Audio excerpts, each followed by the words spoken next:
Pa pasur nevojë për njohuri të thella ushtarake apo diplomatike, është e qartë se lindja e mesme po përballet me pragun e një lufte të hapur dhe të zgjatur me pasoja të rënda. Izraeli është përgatitur prej muajsh për të goditur programin bërthamor të Iranit, ndërsa përpjekjet e SBA-s dhe presidenti Trump për të frenuar këtë sulm duke se kanë dështuar, sidomos pas refuzimit të Iranit për të pranuar propozimet amerikane.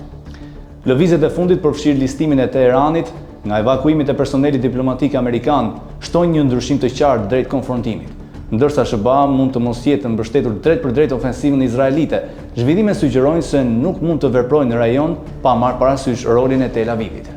Kjo përplasje nuk është thjesht një akt force, është hyrja e një faze të re dhe të rrezikshme në konflikt.